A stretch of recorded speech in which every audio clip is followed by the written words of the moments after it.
Welcome to Human Risk, a podcast dedicated to the understanding of human behavior as a risk. Here's your host, Christian Hunt. Hello and welcome back to the Human Risk podcast. What you're about to hear is a brand new version of the second ever episode of the show. I originally recorded a discussion with my guest Tom Hardin in 2019. But since this is all about his life story, Tom and I thought it would be a good idea to re-record the episode in 2021. Partly because we've got to know each other a lot better since then, and also because with the benefit of 2 more years of sharing his story and working with clients to help them understand and mitigate human risk, he's got even more insights. So whether this is your first time hearing the story of how Tom Hardin became FBI Informant Tipper X, or you're already familiar with it, this episode will have something new for you. This is human risk in action from someone that's lived it firsthand. So please enjoy my brand new discussion with Tom Hardin. Tom Hardin, welcome to the Human Risk podcast. It's great to be here with you, Christian. Thanks for having me on. Tom, it's an absolute pleasure. Look, I know who you are, but many of my listeners might not. So can you just tell us a little bit about yourself? Sure. I'm Tom Hardin. Just over 10 years ago, was also known as Tipper X. There was an FBI investigation in the U.S. into insider trading on Wall Street, primarily in the hedge fund space, traders, portfolio managers, analysts, receiving information from corporate insiders, primarily Silicon Valley companies trading on this illicit information. Over 80 people were criminally charged with insider trading just around the time of the financial crisis. 32 of those 80 some odd people were cooperators like myself. So these were people in the industry who helped the FBI build these cases. That was my undercover code name Tipper X. I'm helping the FBI, wearing body wires, getting people in conversations. I always say I didn't just volunteer and call the FBI and say, hey, I'd like to be a cooperator.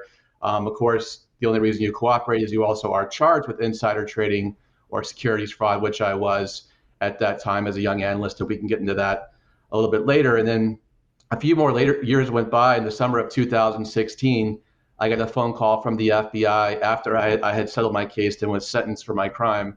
And I thought, oh my God, what do these guys want now? I had been kicked out of the industry. My reputation was ruined.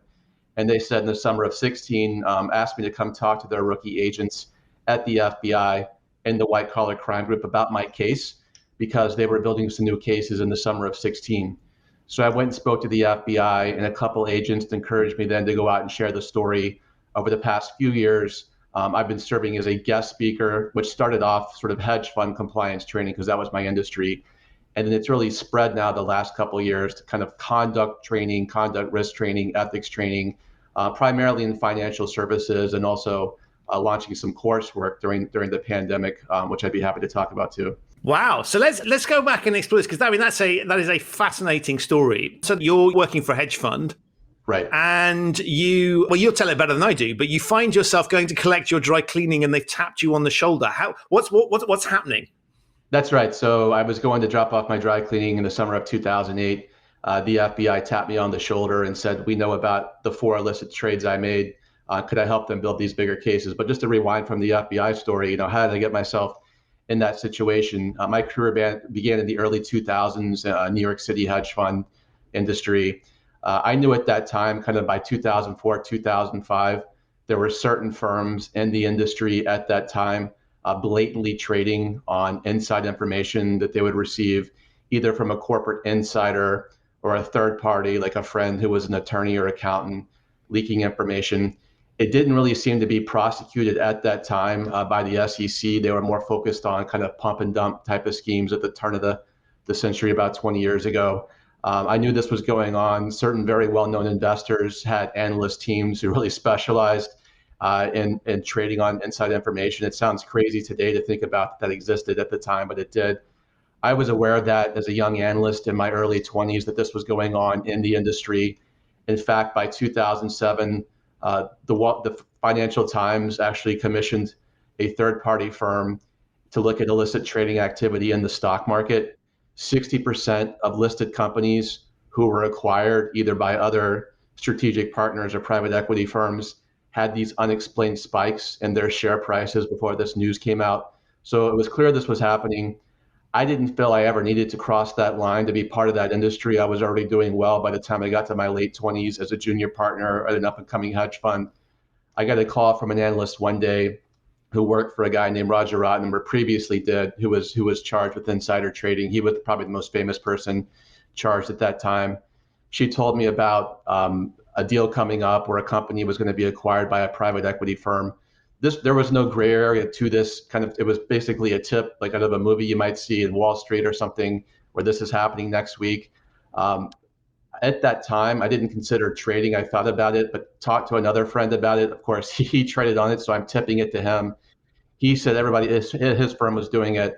One important piece that I just didn't speak about right now, but going back a few weeks or a few months before this instance, my boss came into my office one day, and we had just launched our firm in 2016. We were investing with a 3 to 5 year horizon in that time. Sorry, 2006. My boss came into my office one day because our first few months, it wasn't going well. We lost a little bit of money. And he said, Tom, I know we're investing with a 3 to 5 year horizon, but honestly, we're a small firm. We have to make money every month, look for shorter term opportunities. So that way that our goal changed from long term to short term, I think definitely contributed in some part to my behavior later. I ended up placing a trade. I could buy a stock in our portfolio and not have to talk to my boss as long as it was less than 1% of the assets we managed, which was a very small position. I bought a 0.9% position in our portfolio. This happened on 4 occasions in 2007. My boss actually never said anything about these 4 trades, sort of had his head in the sand. Not an excuse for my behavior, but that was my tone at the top at the time. And of course, coming full circle back to the opening story, me being approached by the FBI about those trades and asking me to help them build these bigger cases. So that's sort of the bigger presentation in a nutshell. Wow. So let's just unpick that a little bit, particularly for people that may not work in financial services. So sure. Insider trading is when you take information that's not in the public domain, and you're therefore getting an unfair advantage because you know something's going to happen with a particular stock. So if a company's being acquired, the chances are people are going to be paying a premium to the share price. In others, they're paying extra money. So you know the share price is likely to go up. And therefore, that inside information, ordinarily, you are not allowed to trade on that information because that would be seen as an unfair advantage. And so that is a criminal offense. And so to your point, so that's for the people that don't know, that's sort of what was going on here. And you're basically saying you were in this trading operation, and your job is to pick stocks that you will buy for the funds, and you'll buy them. The price in theory goes up, you sell them, and you make. That's how you make money on that, and you're making money for your investors. And so you're doing this, and what you suddenly get this phone call out of the blue where somebody, this is unsolicited by you, and she's kind of offering you something. Right. So it's not like you were going looking for this stuff. It literally landed almost in your proverbial lap. Yeah, landed in my lap. This is a woman I knew from the industry. I had met her when I was 23. She was another analyst at this point, working as a consultant for a few hedge funds in New York. I can tell you honestly, if I had to look back, and I've had plenty of time to look back in my life, how did it all go so wrong in the end? I could tell when I was 23, meeting her at a conference, the first time speaking to her, I could tell she was always pushing that line in the industry, trying to dig for this type of information. That obviously should have been a red flag at age 23. Hey, never talk to this person again. She lived in Silicon Valley, so we maintained a relationship with me in New York. She would always run around into meetings that I couldn't get to, legitimate company meetings, and that's sort of our relationship. At one point, she does call me with this information about this takeover happening. At that time, I felt other people in the industry were blatantly doing this, and they were making millions of dollars. I felt, well, you know what, if they're doing it, this is the rationalization piece. When there's usually a financial crime, it's the rationalization, or there's an opportunity to do it, or there's a need to do it. And really for me, on the fraud triangle is what it's called. For people that aren't familiar, there's a triangle for 3 reasons why people might commit fraud. Rationalization was my big piece. I felt everybody else is doing it. I'm just trading small. I told myself, I'll just do it just this once and never again. It's never just this once. I actually renamed my behavior as I'm taking a flyer because it was a small position. So I created a misnomer for my illicit conduct. And I think, Christian, now studying some of the literature out there, I think by renaming my behavior, I probably created some distance between myself and the illicit action by calling it, I'm just taking a flyer. I didn't say, hey, I'm breaking the law. So I think about all that at that time. I can still think of myself as a good person. The fudge factor, which I'm sure a lot of people are familiar with Dan Ariely's lectures about the fudge factor, definitely played to my decision making. And I think as I step back and think about what was going on, I really made a decision in isolation. So this idea of isolated decision making, I think, doesn't get talked about enough, especially during the pandemic, where I knew what was going on. I wasn't talking to really anybody else at my firm about what I was seeing, made that decision in isolation to cross that line. And of course, ultimately throwing my career away when I was 29. And so you've received this tip off and you sort of sit there and think, yeah, I'm not going to do anything with that. Doesn't right. And then what sort of seems to drive you into that zone is this message that you get from your boss, which is we need to make more money. So right. Suddenly the sense of urgency about I need to perform, logically, I guess from if not, you're going to lose your job ultimately right. type threat. So it's an existential threat to your career in some respects. And therefore, suddenly this information is a way out because you've got a sense that this is accurate information. And therefore, you kind of slip into that because you've suddenly got it helps you to rationalize what you're doing. Is that a fair way to look at it? That's absolutely correct. So the boss comes in for the meeting. The goals change from longer term to much shorter term. I'm in my late 20s, so people are maybe on their second or third sort of job out of university around that time. I kind of feel like if I don't keep up, look for shorter term opportunities, I'm going to get fired. And I felt that pressure, whether I should have felt that or not. That's what I felt at that time after the meeting when the goals became very short term. And so a few months later, when it falls in my lap, that's basically how I rationalized it. I kind of felt like if he's going to have a problem with my conduct here or with my decision, then he'll let me know, like never do this again.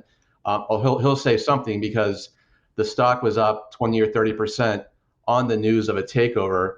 And for people who aren't familiar, stocks can move a lot, usually on two events, obviously corporate takeovers, which I've been talking about, but also quarterly earnings announcements. And quarterly earnings announcements 4 times a year, those are pre-planned, scheduled way in advance. So if you're placing trades around quarters, you have more of a reason for doing that because you have an event coming up. If you're buying a stock before it gets taken over, you're really never supposed to know anything like that because that's privileged information. So I thought he would say something. How would you know this is happening, Tom? He said nothing, which for me, again, I felt other people were doing it. I felt this sense of, I call it puffery, which isn't talked about a lot. Like now I'm part of the in group, the people in the industry who were 5 to 7 years older than me, who I knew were really involved in this behavior. I felt I wasn't part of their group because I wasn't aware of these deals happening. And once I got that first deal from her, I hate to say it, but I kind of felt a little bit of rush of adrenaline, like, hey, I'm now part of the in group. So I went to the next conference and told these guys, hey, I knew about the first deal and I might know about more. They sort of put their arms around me. So definitely there's a theme here associating myself with the wrong people at that time. But I think I was very impressionable and obviously didn't have that much sense of self-awareness really in my 20s. So if I unpick that situation, you're kind of going, I know I shouldn't be doing this, but it sort of feels okay because one, I know there's loads of other people out there doing it. And the second thing is the control that almost, and you can almost see a parental thing. Well, my boss is going to call me out on this if it's not happening. And so because that doesn't happen, you've got all of these forces on you that make what you're doing feel legitimate, or at least you can justify them. That's right. That's exactly right. Every incremental step, I can justify it because I'm either going to get called out. If he has a problem with this, he can just let me know, never do this again. Or say something, fire me. But he was okay with it, sort of putting his head in the sand. It happened 3 more times exactly like this, blatant tips and trades. What's most shocking, I think people often find, is they see the name Tipper X, they Google me, they figure, oh, this guy must have made millions. My personal take, Christian, on the crime as the junior partner was $46,000. So I can actually say I threw my career away for $46,000. It doesn't have to be millions of dollars and then you get caught. It was literally $46,000, which in the context of career, of course, is peanuts. So at 29, it was 46,000. Threw my career away for that amount of money, and then a few months later, the FBI was on my doorstep at the laundromat. Wow! You look back and you describe it in very clear terms, and you've obviously had a lot of time to think about what's happened. But presumably, in the moment, there's a little bit of a head rush. There's an emotional piece here that's pulling you along. There's that kind of feeling part of a gang. So the drivers here are not, this isn't a logical set of, it's logical to the extent of, it works. right? But because you've got information and you've got to track. But the drivers here, the way you talk about it, is very, very heavily emotionally driven. It is. That's right. Again, kind of being by myself in my office, processing this, seeing what was going on. When that first piece of news came out that what her tip provided me was correct, I should have freaked out and said, "Oh my God, this is actually happening." But I hate to say it again. I felt a little bit of a rush of adrenaline, like, "Hey, I'm not part of that in group." And going the next week, I was actually at a conference with these other guys who I knew were engaging in this behavior. I said, "Hey, I knew about this deal." They actually said, "Tom, you didn't know about that. You actually do real work, Tom." I said, "No, actually, I knew about this, and I know about the next one coming on." Then I was part of the in group. The boss is saying nothing. It adds a little bit of performance to our year and a tougher year. And never considered the idea of ever being caught because the guys that were blatantly doing it were not caught. So why would I be caught? Kind of felt like it was dropping a penny in the Grand Canyon. Like who would ever know? Famous last words, as I would soon learn. And talk us through a little bit about the dynamics of this, because you've got this lady who's providing you with these tips. Right. But explain to the listeners and the viewers a little bit about how does that work? Why would she do that? Yeah, the FBI looked at my case. It's usually a quid pro quo. So she's providing me something because I'm providing her something. Most of these tipper-tippee relationships, if you study insider trading specifically, there's usually these quid pro quos of sharing information. With me on the third tip, she actually did ask me for a cash payoff for her source of information.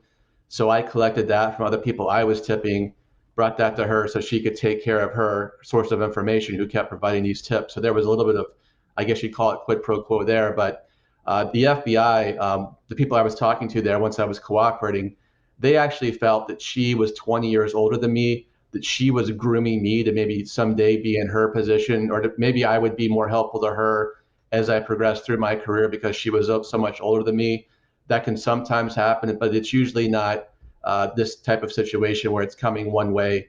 I'm not giving her tips, but they kind of felt I was being groomed by her to some degree. And so there comes a time when you are literally required to hand over cash. Yes. She kind of calls you on the favor. So you've been given some freebies, if you like, and then suddenly you have to start paying for those. And so You find yourself, if I recall correctly, in a position where you're literally having to take a massive amount of cash and hand that over. How does that work? And what do you feel as you're doing that? Yeah. So she asked me for a $15,000 cash payoff for the third tip that she gave me for her source of information. She said, "Hey, can you write this person a check?" I at least knew at that point I would never do something like that. That sounds illegal, right? So I could rationalize the trades, but writing somebody a check sounds crazy. So I called the individual who I passed these tips on to, who worked at a larger proprietary trading firm. He collected cash with whoever he was sharing this information with, gave it to me, so I didn't touch the cash in my accounts. She lives in California, so I have to go meet her in California. At that time, I guess the sort of scanners in the airport didn't detect this on people. I didn't know. I was stuffing the cash basically in my shirt, in my pockets, going through the metal detector at the airport. Nearly had a heart attack just thinking, "Oh my God, what if I'm caught?" Went through fine, went to the restroom, put it in my carry-on bag. As my flight was called to board to go to California, I'm boarding the flight, my group is called. There's actually TSA agents who were standing at my gate who were randomly stopping passengers and searching their carry-ons. We don't see that much in airports. I've actually never seen it again. They were stopping people boarding this flight. They actually stopped me to look through my carry-on. I thought, oh, they must be on to me. They flipped through it and they just flipped past my cash envelopes I had in this carry-on and told me to have a great flight. So I went and sat down in the seat in the airport, but I thought, oh my God. Went to her, gave her the money, and told her I'm never doing this type of situation, cash payoff again. At that point, I'm feeling like a pretty bad guy at that point. So it's one thing to rationalize the trades, but to actually be carrying this through the airport, you can't sort of whitewash that and say, oh, that I was doing what everybody else is doing. So that's how it started, very small, to actually going, through the airport. And I'm fascinated by this idea that you phone other people up and ask them for money, and, yes. and they just pay up, right? Which presumably also in your mind legitimizes it because not only are you part of a bigger gang, but you've got this gang of your own that is kind of funneling money up to you. So there's a little bit of, well, they're prepared to do that here. So maybe it's kind of okay if I do it on a big, I'm just aggregating this stuff up. That presumably enforces that it's normalized behavior, if not acceptable. Right. And I had asked her, the woman who tipped me, how did these other individuals that were doing it at such a bigger size, so she knew, how did they get their information? And she said, oh, there's all kind of cash payoffs going on. This is sort of standard practice. And 15,000 was actually on the lower level of some type of payoffs people were getting. So calling these other guys they were also aware this was going on. This was sort of a standard practice, pay for information. If you could not reciprocate your own tips to these individuals, you would obviously pay for that information. So it sounds crazy today that was some type of standard practice, but at that point in the industry, it was. Do you have a sense, and I know this is in the realm of hypothetical, but do you have a sense that once you've done that airport thing once, that you could have done it again? I don't think I could have gone through the airport again. That was a very scary moment. Up to another moment in my story where there was a swimming pool scene, but that was we'll come on to that. So I told her I will never do a cash payoff again. If that means that the tips are not coming anymore, that's fine. I'm never taking cash to an airport. So I finally maybe woke up a little bit there, but I'm already so far into it. The water is already boiling, and I'm a little frog in there where it's too late. So this is going on, and obviously your boss is not saying anything to you, and it's all sort of proceeding, and it's almost become part of. I'm not saying it's every single thing you do is that, but this is sort of you've normalized this behavior to the extent of you've kind of got used to it, with the exception of the airport piece that you said was a step too far, and then you have this dry cleaning moment where you're walking to get your dry cleaning, and straight out of the movies, you get the tap on the shoulder. Yeah, I'm stepping out of the dry cleaning. The FBI said, "Hey, are you Tom?" Yes. We know about your 4 trades. We know that you were just down in Atlanta, where I grew up, Georgia, southern U.S., visiting your nephew. They said his name for his baptism. I thought, I was.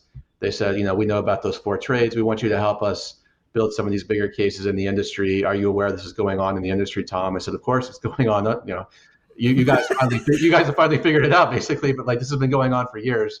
And they said we have 2 big targets at the top. So they kind of showed me an insider trading tipping ring chart without the names. If anybody has looked at these cases, it's usually arrows pointing to who the tippies are, who's sharing it. So they had this really big map of dozens of people on this map. They had 2 big people at the top. So I assume one of those guys was this guy, Raj Rajaratnam, who was later charged. They said, Tom, you have the opportunity to help us build some of these cases. It's going to help you out. I took their card, went home, actually went to work that day, made it to work. Around the time the market opened at 9:30, my boss was like, "Why were you late?" Like, I just had to hit some traffic. So I've been waylaid, right? I was able to play it off like a normal day. It was the middle of the financial crisis, so we weren't doing well anyways. So my face was probably always red and white, depending on our portfolio. So I didn't really come across as having anything bad happen that day. I waited a few days to actually call the FBI and to tell my wife.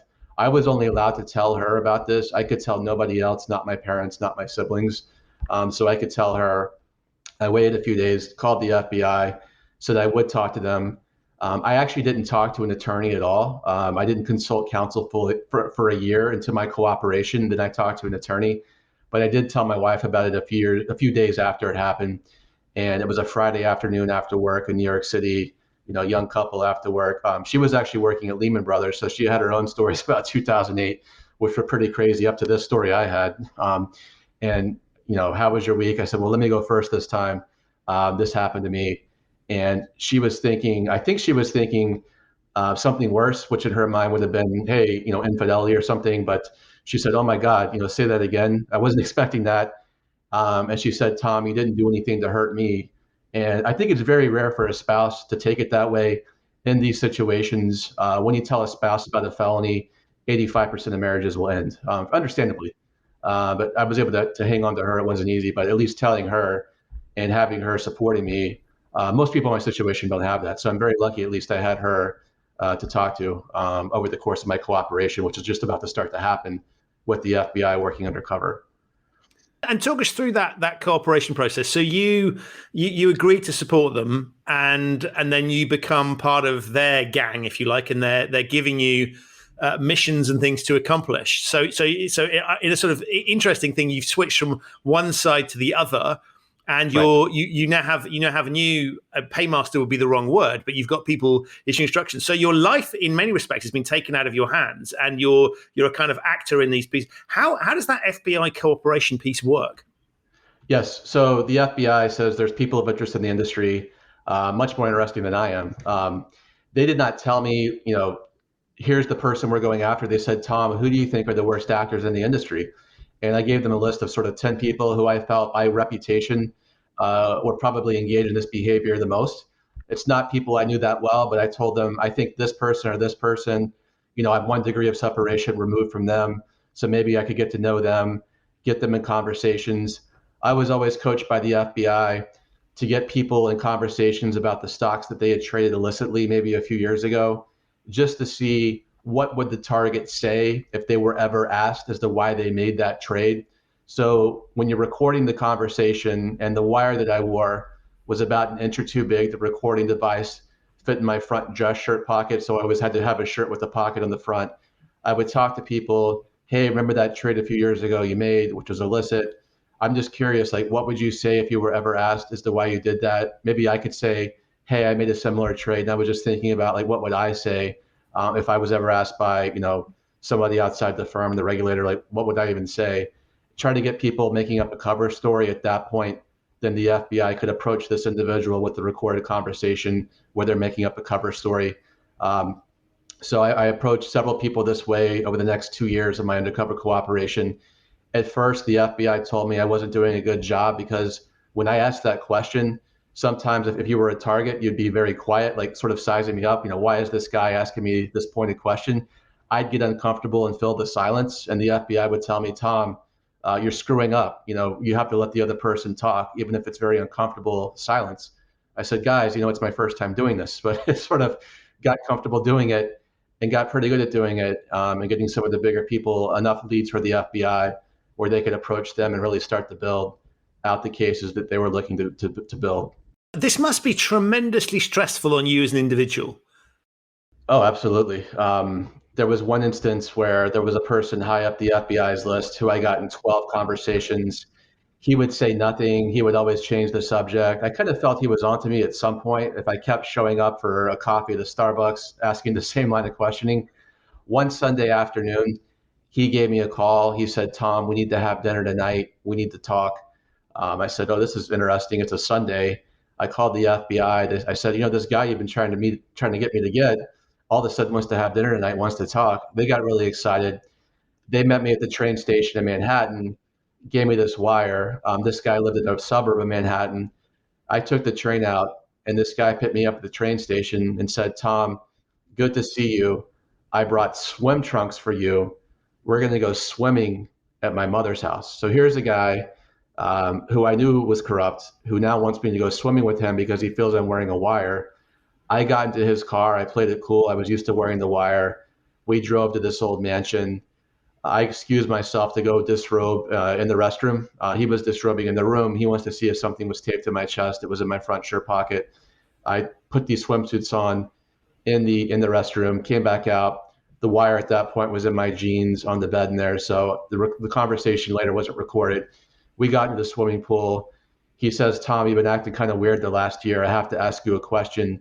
Have you been approached by the SEC, who's the regulator in the US? And truthfully, I could say, no, not the SEC. It was in fact the FBI, who's law enforcement. He didn't catch that nuance. He now thinks I'm not wearing a wire. So he starts making implicating statements. This conversation was never recorded, so he was never charged. And I think he's since retired. But that was the scariest moment ever of my cooperation, working undercover for 2 years. I thought they were trying to kill me or something. Yeah. That's not an experience I think anyone is prepared for unless you go into that line of work, which clearly you hadn't. Yeah. And talk us through. So how does this chapter close out? What then happens in terms of you kind of closing your time out with the FBI? Sure. So 2008, my cooperation started. 2010, they told me, Tom, it's time to hire an attorney.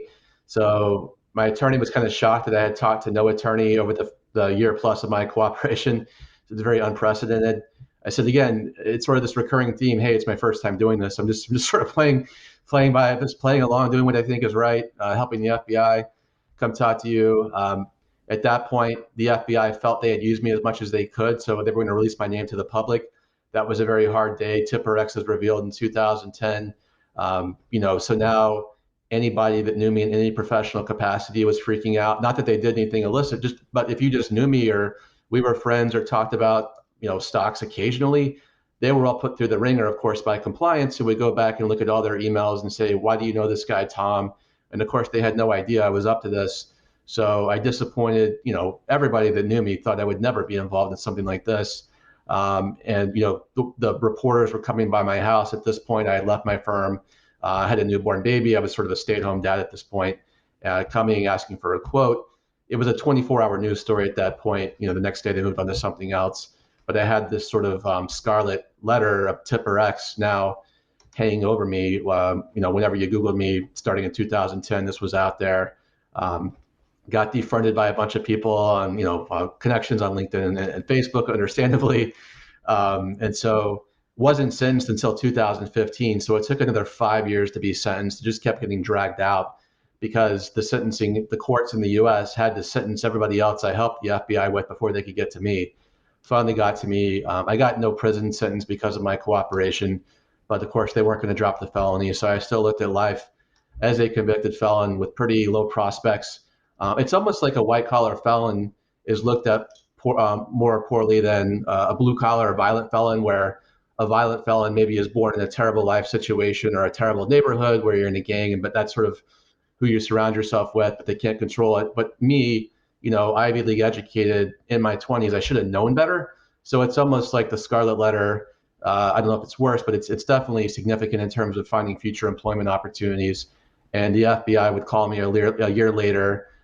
They actually heard me. I think one of the agents heard me on my first ever podcast interview in 2015 about my case. The agent heard that and invited me to speak. And then my first sort of professional endeavor since my previous career started with the speaking and training business. Talk us through some of the personal implications for you of that conviction, because I know there are lots of aspects of your life that might not be obvious to people that have been impacted. That's correct. So when my name comes out, Tipper X is revealed. My parents were going to find out. They didn't find out in the newspaper. I was allowed to tell them. I wouldn't tell them face to face. That was very difficult. Telling them, their oldest son, who had this great everything going for him, is now a convicted felon. That was tough. My wife knew about it. She was on my side, which was really rare, but important. Even when I go to open a bank account, all my bank accounts were closed because I was on AML list, and everybody in compliance knows what AML list. But at the time, I didn't know what AML was. A banker called me and said, Tom, insider trading is going to be, the bank's going to view Tom Hardin as the same as a money launderer. So you're never going to have a checking account in your own name for what happened. Obviously, can't have a personal trading account in my own name, but can't even have a checking account. And then when my oldest daughter got older, I wanted to get her involved in team sports, wanted to be her, we call it soccer in the States, coach. But I can't be a coach because I can't pass the background check because I have to check that box. And I told the commissioner, I'm checking this box, but it was nonviolent insider trading. And he's like, I'm sorry, we just can't have felons coaching kids. So that's a tough conversation with a very young child to have about why I can't be a coach. So the consequences that people may not really think about are certainly real for this type of decision I made, for what happened. Right, and so logically, then you're saying, well, what am I going to do with my life, and what do I? What's the next step? And therefore, to state the blindingly obvious, if you can't open a bank account, you're not getting another job in financial services because nobody, if we're not going to open accounts for you, we're not going to employ you. So right. So I guess you're stuck in a position where, one, you've committed to a particular career. And that door is now closed. But I guess there may be challenges in finding employment with other people for similar reasons. So what are the processes that go through your mind at that time in terms of thinking about life? There is, and I would be very upfront about it. Applying for jobs, I would check that box on the application. Yes, I've been convicted, but I would say, I was Tipper X. It was insider trading. I helped the FBI. I'm a poacher turned gamekeeper. It's good now, but still, the stigma of that conviction. It was an easy pass, especially in the tougher labor markets around right after the financial crisis around last decade. So that was tough, getting around the stigma of the felon. I would talk to small business owners who I knew in my town in New Jersey about maybe doing business development or work with them, who got to know me pretty well. But again, they just didn't want to take the risk of hiring me and having one of their investors or say, why did you hire this guy? So it was always sort of a circular coming back to, I really have to start my own business. I did start a business drop shipping items from Alibaba onto Amazon.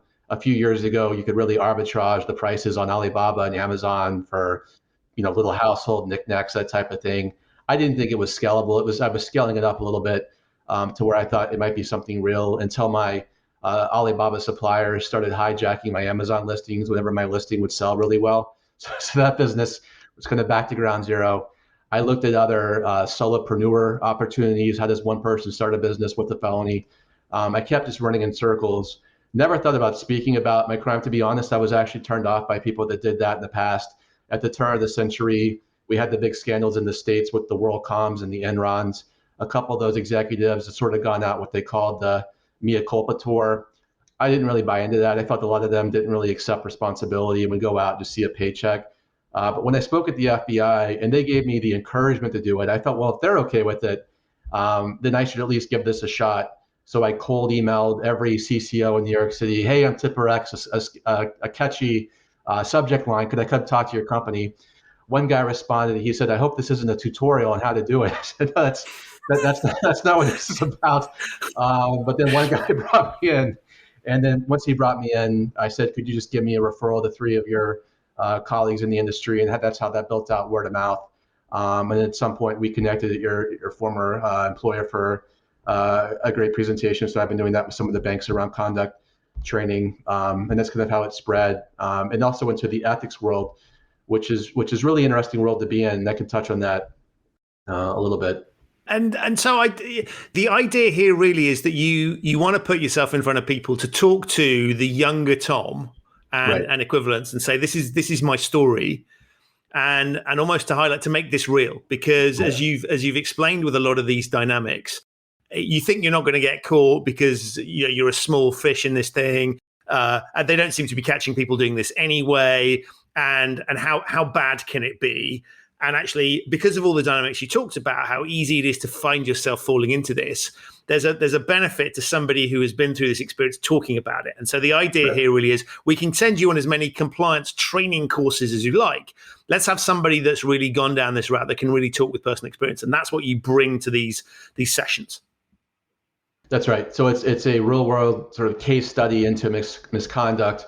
And I think it's important for me to relate to the audience.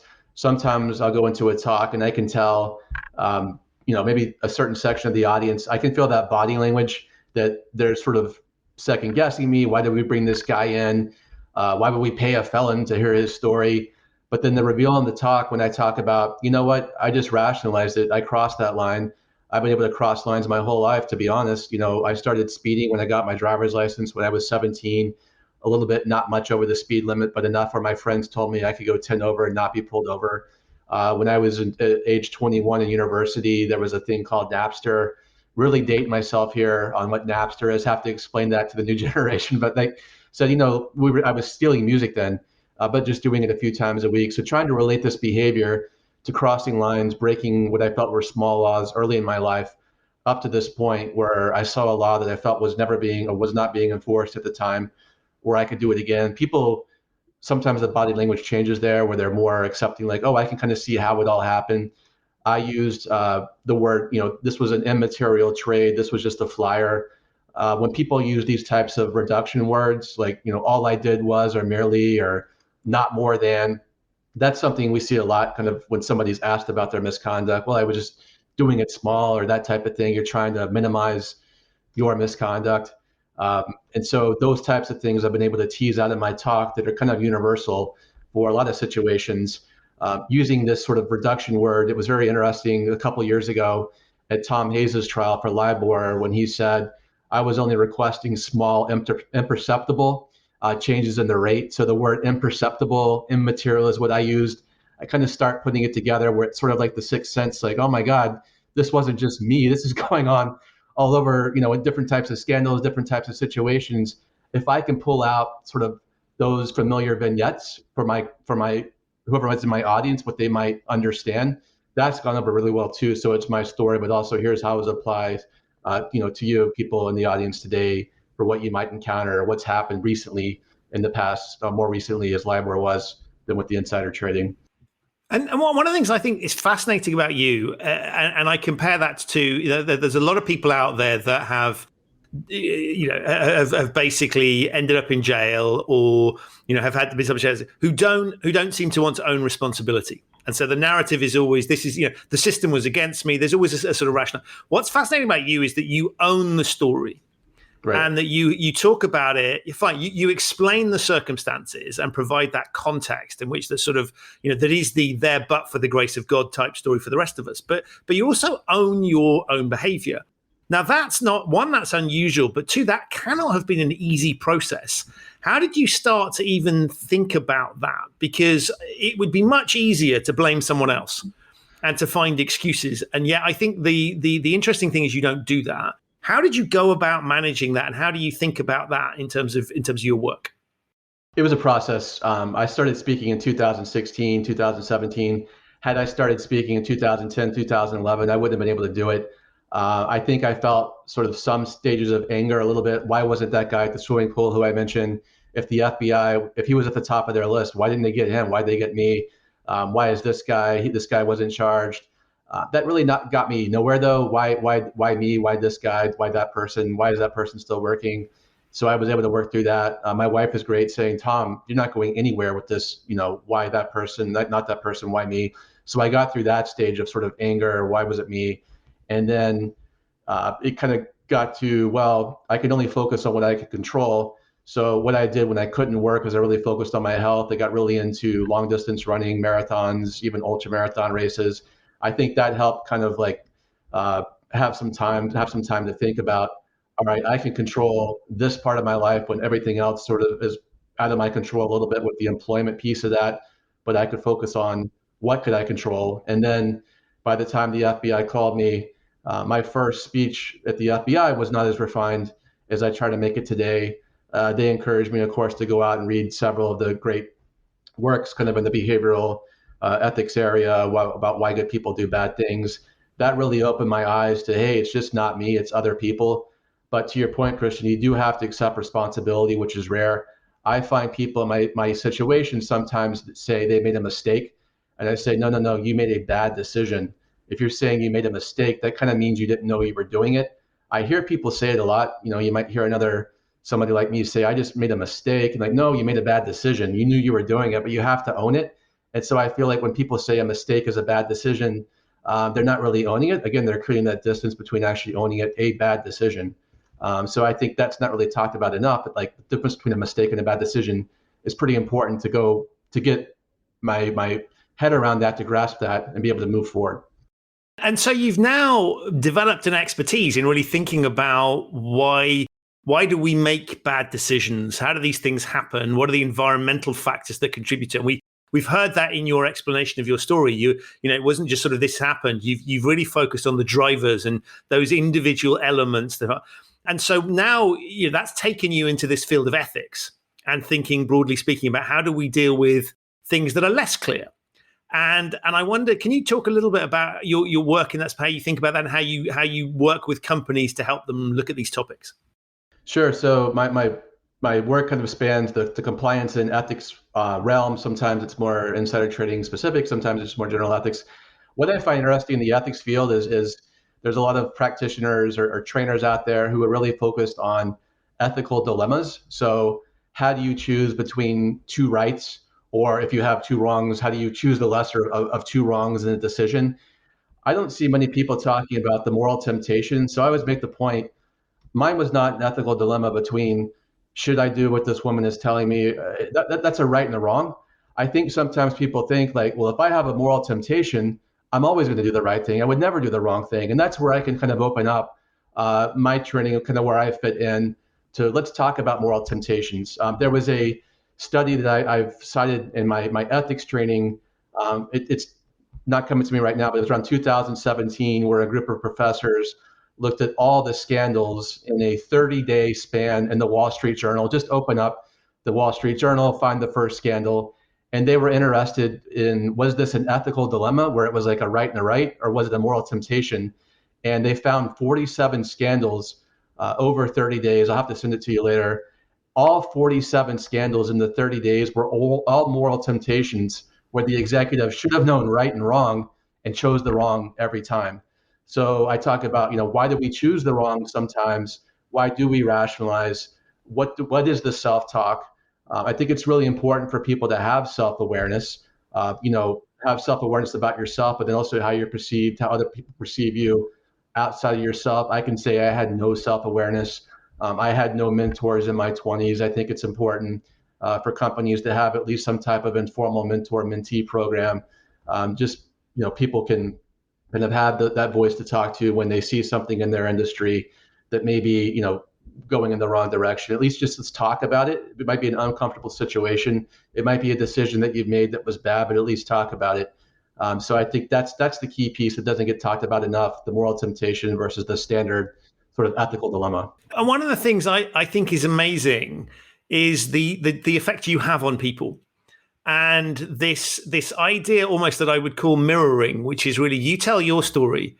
And I know from conversations that we've had in the past, but also things I've observed, is that people kind of open up to you in a way that they might not do otherwise. And so one of the dynamics of you speaking to an audience is that they feel able to tell you things they might not tell other people. I wonder if you can talk a little bit about that. Yes, and sort of in the midst of COVID, it's been tougher to engage with audiences as much as I'd like to pre-COVID, but in a standard sort of in-person situation, I'll give my presentation maybe at a big conference or something, and it's pretty fascinating that I'll usually have a line there, people lined up to speak afterwards, and it's not so much about my story. Sometimes there's questions, obviously, but it'll often be a person going through a situation in their career where they made the wrong decision and just weren't caught. Maybe it wasn't something illegal, but it was something that would have gotten them fired at least. And it really makes them, they'll tell me that my presentation really made them self-reflect, not on that past behavior, but more importantly, kind of future situations where they could be misreading a situation. They could be negligent. I talk about there's two types of bad actors. There's the nefarious bad actor, which we read about. Tipper X makes the front page, willfully engaging in misbehavior. But there's also the negligent bad actors, which anybody that's worked long enough probably knows somebody who was negligent in their career, maybe got slapped with a career-ending regulatory situation, who wasn't willingly engaging in something like I was, but might have had a blind spot to what they were doing at that time because they were set in their ways for a 20 or 30-year career. So I found there's sort of different takeaways. It's a cautionary story for the young professional, but also somebody later in their career can look back through the arc of their career and see situations where they were just not caught. And I was. And so I think there might be a but for the grace of God go I moment that happens during the talk, that it's not them on stage telling their story. And so it creates a lot of discussion. What I've been doing during COVID is even having maybe a month after my presentation, doing a follow-up 30-minute Q&A because it creates so much discussion to really try to tailor it even more to my client in terms of what questions came up, because I'm not around for the after talk anymore in the virtual situation, scheduling that after a few weeks of it sort of simmering and coming back and really engaging more with the client. And in terms of the impact that you have with people, I mean, what I find fascinating is you talked about Napster dating you, and I'll put links in the show notes for people so if you don't know what that is, you can find out.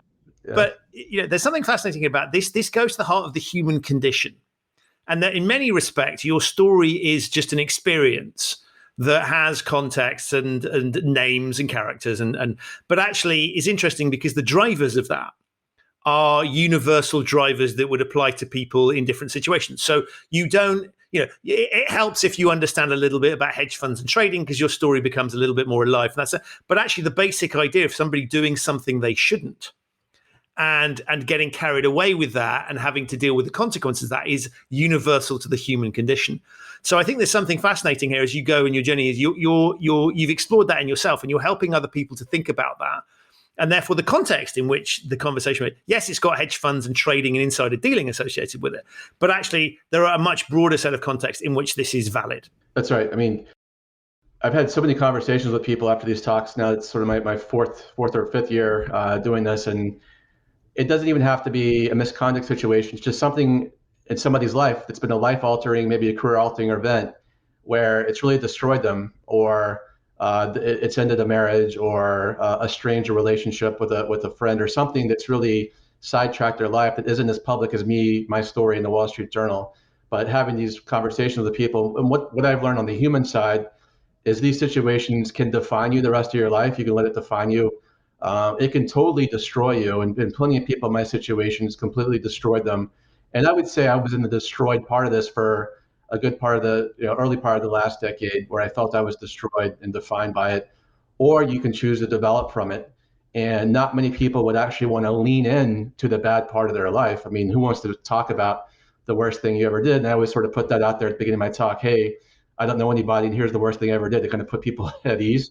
And so if you can develop from it and not let it define you or destroy you, I think that's kind of the three buckets I think about it. And people need to realize, all right, is it defining you, destroying you, or are you able to develop from it? And this wasn't an overnight thing for me. Now it's been over 10 years to finally get to the development part, and hopefully make an impact with future Tom Hardins or whoever out there. Tom, I could talk to you forever, and we very often do. I just want to say, look, thank you so much for firstly inspiring me, but secondly, coming onto the podcast and providing some amazing insights. If people want to get hold of you, there's a very obvious place they can go, which is tipperx.com. I will put a link in the show notes for anyone that can't remember that short URL. But thank you so much for generally what you do, because I think it's incredibly valuable. But secondly, coming onto the podcast and sharing some of those experiences with my listeners. Thanks so much for having me, Christian. So that's it for this episode of the Human Risk Podcast. My enormous thanks to Tom for appearing and to you for listening. To find out more about some of the topics we discussed in the show, have a look in the show notes. If this is your first time listening to the Human Risk Podcast, welcome. You can subscribe wherever you get your quality audio content. It's available on all of the major podcasting platforms. To find out more about human risk and the work that I do with my clients, visit human-risk.com. There you'll find details of the Human Risk newsletter, blog, and video blog. I'll be back very soon with another episode of this show, but in the meantime, stay safe and thanks for listening.